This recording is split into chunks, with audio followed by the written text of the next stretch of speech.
Brought to you by Penguin.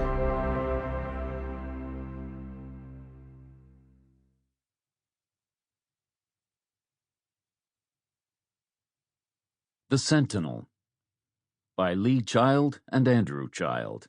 Read by Jeff Harding. Chapter 1. Rusty Rutherford emerged from his apartment on a Monday morning, exactly 1 week after he got fired.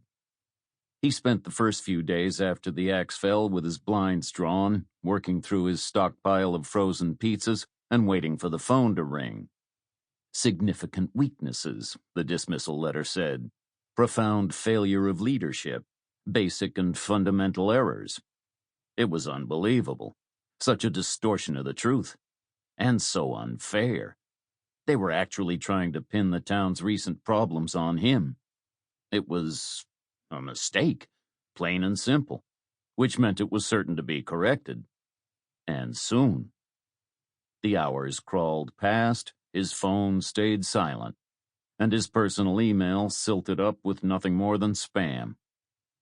He resisted for another full day, then grabbed his old laptop and powered it up. He didn't own a gun or a knife.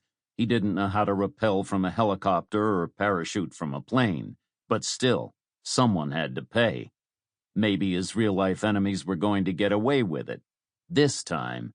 But not the villains in the video games a developer buddy had sent him. He had shied away from playing them before. The violence felt too extreme, too unnecessary. It didn't feel that way anymore. His days of showing mercy were over. Unless... His phone stayed silent. 24 hours later, he had a slew of new high scores and a mild case of dehydration. But not much else had changed. He closed the computer and slumped back on his couch. He stayed there for the best part of another day, picking at random from a stack of Blu-rays he didn't remember buying and silently begging the universe to send him back to work. He would be different, he swore. Easier to get along with, more patient, diplomatic, empathetic even.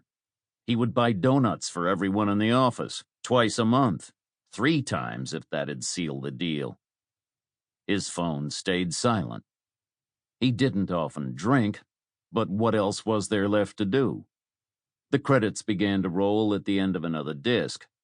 He couldn't stomach another movie, so he retreated to the kitchen, retrieved an unopened bottle of Jim Beam from the back of a cabinet, returned to the living room and put a scratchy old Elmore James LP on the turntable. He wound up asleep, face down on the floor, after... He wasn't sure how long. All he knew was that when he woke up, his head felt like it was crammed full of rocks, shifting and grinding as if they were trying to burst out of his skull. He thought the pain would never end. But when his hangover did finally pass, he found himself experiencing a new emotion. Defiance. He was an innocent man, after all. None of the bad things that had happened were his fault. That was for damn sure.